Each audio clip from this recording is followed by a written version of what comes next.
Fala aí, galera do canal Botafogo Digital, sou o Carlos Albuquerque, começando a semana, segunda-feira, e o Fogão perdeu a liderança momentaneamente, né? Vamos dizer isso, porque, como diz o nosso técnico Arthur Jorge, faltam ainda 14 jogos, muita coisa pela frente, né? Estava conversando com meu pai ontem e ele falando: poxa, ano passado não adiantou nada a gente abrir aquela gordura toda, 13 pontos, né? Então, quem sabe aí, iremos até, e tá com toda a pinta, né? Que iremos até o final do campeonato nesse ritmo, campeonato muito equilibrado, né? Estamos agora em segundo lugar, fomos ultrapassados pelo Lion, né? Pelo Fortaleza aí fazendo uma grande campanha e vai ser nessa pegada aí. Eu estou com o Arthur Jorge nessa, né? Faltam 14 jogos. Na hora que a gente estava na liderança, né? Não ficamos achando que tinha algo ganho, e agora que estamos em segundo lugar também não é motivo para desespero, né?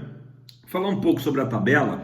O Fortaleza, além de um ponto à frente do Botafogo, né? Chegou a 48, tem uma partida a menos, né? Então uma vantagem aí momentânea, né? E isso se explica pelo seguinte: o Fortaleza é a única equipe até o momento que não perdeu em casa, né? A gente lembra até no primeiro turno o Botafogo esteve perto de bater o Lion, né? Teve ali um lance polêmico no final da partida, mas o Fortaleza não perdeu ainda no Castelão e vem de 13 vitórias seguidas lá no seu estádio. Inclusive a última derrota não foi nem no Brasileirão, foi na Copa do Nordeste, tá? Torcida cearense, a gente sabe, cearense do Fortaleza, né? Que chega junto. Só nas duas últimas partidas, o Fortaleza botou mais de 100 mil torcedores, né? O jogo contra o Rosário Central no meio de semana e ontem contra o Corinthians. Então, a equipe do Vojvoda realmente vivendo um grande momento. Venceu o Corinthians por 1-0, gol do Pikachu, né? E, enfim, 48 pontos na liderança. Depois vem o nosso Fogão com 47, fez o pontinho de ontem, importante ponto, né? Vou falar já disso lá na Fonte Nova. Palmeiras 44, Flamengo 44, São Paulo 41 e o próprio Bahia, nosso adversário de ontem, fechando aí o G6 com 39 pontos, beleza? Depois tem o Cruzeiro mais atrás, né? O Cruzeiro que perdeu para o Inter ontem. Vamos falar aqui dos jogos pelo seguinte: muita gente lamentando que justamente do G6 só Botafogo e Bahia, que se enfrentaram, não venceram na rodada, né? Mas importante fazer o adendo de que as equipes que venceram pegaram times que estão ali na parte de baixo da tabela, né? O Fortaleza ganhou do Corinthians, que está no Z4. O Palmeiras surrou o Cuiabá no sábado. O Cuiabá não está no Z4, mas está brigando para não entrar na zona da confusão. O Flamengo venceu o Bragantino ontem à noite no Maracanã e o Bragantino está ali, 14º lugar, então também meio de tabela para baixo, né? E finalmente o São Paulo venceu por 2-1 o Vitória, mesma situação também do Vitória ali no Z4, né? Então temos que contextualizar essa situação e acho que é um senso comum do torcedor alvinegro quando acabou o jogo ontem, de que o pontinho conquistado lá na Fonte Nova foi, além de justo, né, um resultado justo, o empate também foi importante aí nessa nossa caminhada, né? O Bahia, mas Carlos, o Bahia tem sido aí uma pedra no sapato do Botafogo e vai ser assim sempre, né? Daqui para frente, melhor dizendo, porque o Bahia hoje faz parte do Grupo City, então tem uma boa equipe, o Ceni faz um bom trabalho, né? Então, acho que não dá para a gente desprezar esse empate de ontem. O Botafogo fez um primeiro tempo abaixo das suas possibilidades. Gostei do que vi ali no segundo tempo do Botafogo, especialmente mas no início, né, da segunda etapa, quando o Botafogo chegou até ter duas bolas na trave, né? Um chutaço de fora da área do Marlon, que foi um pecado não ter entrado, e depois uma cabeçada também do Igor Jesus. O Botafogo teve algumas oportunidades ali quando mandava no jogo, né? E estava muito eficiente. No final da partida houve, né, uma queda natural, e a gente fala natural porque o próprio Arthur Jorge falou: não dá para exigir mais dos meus jogadores, fizeram o máximo que podiam pelo ritmo, né, pelo calendário que o Botafogo vem enfrentando, né? Então a gente tem que lembrar que o Bahia não atuou no meio de semana, né, nosso adversário. O Bahia vai atuar agora na Copa do Brasil, né? Nos eliminou e vai enfrentar o Flamengo. Mas o Bahia não poupou diante do Botafogo. Então o Botafogo teve oportunidade realmente para abrir o marcador, não o fez e no final da partida realmente tomou um sufoco. E é por isso que o resultado, o empate acabou sendo justo, né? O John fez ali 4 defesaças fantásticas, né? Que valeu a ele, claro, até sem dúvida alguma, né? O prêmio de melhor jogador em campo. Então, importante também, acho que o John andou sendo criticado, né? No jogo com o Palmeiras mesmo, deu uma vacilada ali no gol do Flaco, mas ontem ele se redimiu completamente, fazendo grandes defesas, né? Pessoal, tabela do campeonato, acabei de passar para vocês. Próxima rodada eu vou comentar agora, tá? Todo mundo sabe, Botafogo enfrenta o Fortaleza, duelo direto aí pela primeira posição, no sábado, 9 da noite. Claro que vai ser importante a torcida chegar junto, não é o horário ideal, né? Não é o horário ideal, mas é o que temos para hoje. O que vai ser muito bom é que o Botafogo vai ter 6 dias. Galera, preciso tomar água aqui que a garganta tá sentindo. Friozinho no Rio de Janeiro. O Botafogo vai ter 6 dias para se preparar para essa partida.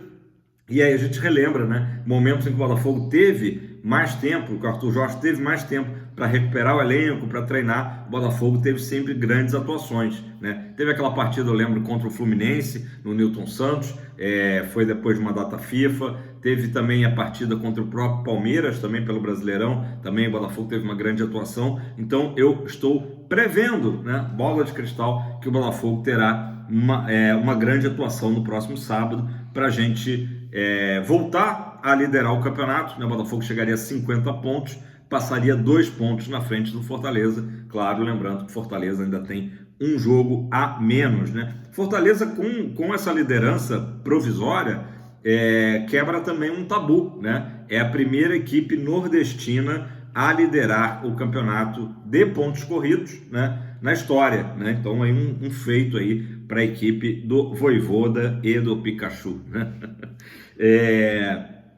Agora, tabela, eu já dei uma olhada aqui na tabela. Bom, deixa eu continuar aqui a tabela da próxima rodada, depois eu vou falar das próximas rodadas. Eu já dei ali uma paquerada ali para a gente sentir os confrontos, né? Então o Botafogo joga 9 da noite com Fortaleza. No domingo, jogos para a gente ficar atento, tá? Corinthians e Flamengo, domingo, 16 horas. Corinthians aí, novamente, eu vou ter que apostar no Corinthians, não deu certo ontem lá no Castelão, mas o Corinthians tá no Z4, então jogando em casa, a gente espera que pelo menos arranque aí um pontinho, né? Consiga um empate aí, tire 2 pontos do Flamengo, né? O Atlético Paranaense, que está também em posição intermediária da tabela, recebe o Palmeiras no mesmo horário, 16 horas, então também um jogo que não vai ser muito fácil para o Palmeiras, né? Mesmo o Atlético estando abaixo do que se espera normalmente do Furacão, né? Fluminense e São Paulo fazem o clássico tricolor no domingo às 18h30, Maracanã. E fechando aí os jogos que nos interessam, o Red Bull Bragantino recebe o Bahia, né? Também nesse mesmo horário, domingo, 18h30. Então, é uma rodada interessante que o Botafogo naturalmente joga pela vitória, né? E para a gente recuperar a liderança. O que eu falei das próximas rodadas, eu vi que o Fortaleza vai enfrentar, vai ter jogos difíceis. Agora me deu até um branco dos jogos. Me cobrem aí, comenta aí embaixo os jogos que o Fortaleza vai ter, mas vão ser partidas difíceis as próximas, enquanto que o Botafogo não tem jogo simples, né? Mas vai pegar o Corinthians em casa e depois o Fluminense no Maracanã, as 2 próximas rodadas, né? Então a gente tem que ficar de olho aí. Não dá para... Tô na onda do Arthur Jorge, galera. São 14 jogos pela frente, nada está perdido e esse empate de ontem foi muito interessante. Uma análise também bacana é a seguinte: normalmente o campeão brasileiro tem essa média histórica, né, de 2 pontos por partida, ou seja, chegamos à 24ª rodada, 48 pontos, que é justamente o que o Fortaleza tem, seria aí o número mágico, né, para chegarmos a 76 ao final do campeonato, né? Nem sempre é preciso chegar a 76, mas como há muito equilíbrio, estou imaginando que vai ser algo desse tipo. Então o Botafogo está um pontinho só abaixo do que seria essa média de 2 pontos por partida. Outro detalhe também importante no nosso confronto aí com o Fortaleza, né? O Fortaleza ele tem ainda, desses 14 jogos, né? Tem 6 jogos, aliás, 15 jogos de Fortaleza. Tem 6 jogos em casa e 9 fora, né? 6 jogos em casa e 9 fora. Já o Botafogo ainda tem 8 jogos em casa e 6 fora, né? Então a gente, mesmo tendo um jogo a menos, teremos muito mais jogos aí no tapetinho do que o próprio Fortaleza, que está mostrando aí realmente uma grande força jogando no Castelão, beleza? Galera, sobre o jogo de ontem, acho que o Botafogo, especialmente a defesa, esteve muito bem, mesmo com a improvisação do Tietê na lateral direita, retorno do Marçal na esquerda, não tivemos problemas com Bastos e Alter, né? Acho que mais uma ótima partida do Bastos, o Alter não comprometeu também, esteve em bom nível, ali o meio com Gregory e Marlon também dando conta do recado, o que talvez tenha ficado um pouco abaixo ali da expectativa, né? Altas expectativas, foi o Luiz Henrique e o próprio Almada no primeiro tempo, né? No segundo tempo ele se achou mais ali e eu vi também muita gente criticando o próprio posicionamento de alguns jogadores, o Matheus Martins, em vez de jogar pela ponta, onde ele parece sentir mais vontade, também mais no meio não rendeu tão bem, né? Nas mexidas, a entrada do Tiquinho acabou não sendo positiva para o time, até porque o Arthur Jorge tentou um esquema ali de Igor Jesus com o Tiquinho, né? E não funcionou, né? Talvez tentando repetir aquele esquema na época que o Júnior Santos estava em condições de jogo, né? Que era o Júnior Santos e o Tiquinho mais centralizados. Ainda teve a entrada do Carlos Alberto, e também Hugo, Danilo e Oscar Romero não tiveram muito tempo ali para aparecer, né? Então foi mais ou menos, ao meu ver, aí, as atuações dos jogadores alvinegros. E óbvio, a gente tem que lembrar que para o próximo jogo, acho que não teremos o Gregory suspenso, mas teremos os retornos aí do Savarino, Alexander Barbosa e Matheus Ponte. Pessoal, uma notícia off, Botafogo, rapidamente. O Maricá, mas o que tem a ver o Maricá com o Botafogo? Tem algumas coincidências aí, né? O treinador do Maricá é o Reinaldo, jogador que passou pelo Botafogo, jogou também no São Paulo, no Flamengo, enfim. Hoje ele é o treinador do Tsunami, que é o apelido do Maricá e que acabou de subir de divisão, ou seja, jogará com os grandes no Campeonato Carioca ano que vem. Então, parabéns aí para o time do Maricá, fundado em 2017 e que joga no estádio João Saldanha, né? Então, algumas semelhanças aí com o Fogão e além do prefeito da cidade, né, Fabiano Horta, que eu já comentei aqui, o prefeito mais botafoguense do Brasil, Fabiano Horta, disse até que ia ser hoje ponto facultativo em Maricá por conta aí desse acesso. O jogo foi 3-1 nos pênaltis contra o Olaria, tradicional equipe da Rua Bariri. Pessoal, vamos falar aqui então para fechar esse vídeo do mercado.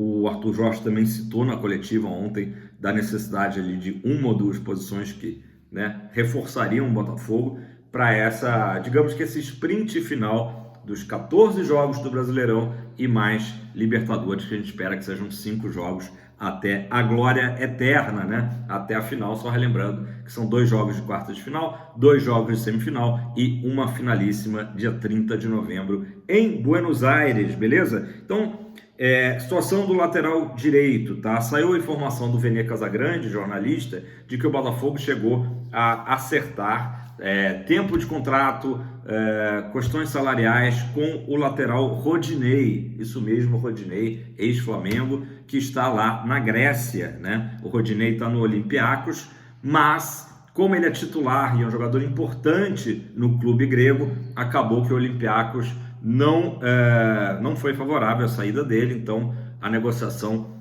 parou por ali, né? Segue como plano A do Botafogo o jogador Vitinho, do Burnley, da Inglaterra, tá? Esse sim é o jogador que faz o perfil ali ideal, 25 anos, mas o Burley tem, né, falei no vídeo de ontem, né, tem, enfim, pedido alto pelo jogador. Vamos aguardar aí os próximos dias. E as outras opções são o Kelvin do CSKA e comentei ontem aqui também do Ivan Ramírez do Libertad do Paraguai. São as outras opções. O Botafogo precisa, de fato, no máximo até quarta-feira aí, estar definindo ali o seu alvo e concretizando essa negociação. É fundamental, né, que o Botafogo consiga fechar esse jogador, além da questão do zagueiro. Zagueiro, já passei para vocês, o Botafogo aguarda aí um posicionamento do Santos numa última cartada em relação ao jogador Jair Paula, né? Uma última aqui, ontem o Alexander Barbosa, que não foi para o jogo, estava suspenso, publicou no seu Instagram, né, uns stories ali em que ele falava que estava com saudade do amigo, tal, brincando ali com o Damian Soares, e o Damian Soares aparece atrás na foto, numa maca, né, ali da parte de fisioterapia do Botafogo. A gente sabe que o jogador vem treinando à parte, por isso que o Barbosa, né, fez essa brincadeira do estava com saudade e tal, porque não vem treinando nem no mesmo horário que o resto do grupo do Botafogo, né? E aí muita gente viu aquela foto como um sinal de que o Damian poderia pedir desculpas ao elenco, pedir desculpas ao Arthur Jorge, e acho que principalmente ao torcedor do Botafogo, né, e ser reintegrado, né? Então houve aí algumas interpretações sobre esses stories do Alexander Barbosa, mas o que eu apurei é que segue tudo igual, tá? Não tem no momento, nenhuma notícia nesse sentido. A tendência é que realmente o Damian seja negociado com o Penharol, né, e não continue no Botafogo, mas é isso. Beleza, pessoal? Ótima segunda-feira a todos. Comenta aí embaixo se você curtiu, né? Acho que esse empate acabou sendo de bom tamanho mesmo para o que foi o jogo, né? Para as chances que o Bahia acabou criando no final, e equilibrou ali a situação. Então um pontinho está de bom tamanho. Importante é a gente estar no Newton Santos, quem puder, é claro. Sábado, 9 da noite, compromisso com o nosso Fogão para a gente retomar essa liderança e seguir aí na nossa caminhada para o Brasileirão e depois para a Libertadores. Tamo junto, aquele abraço, Fogão para cima!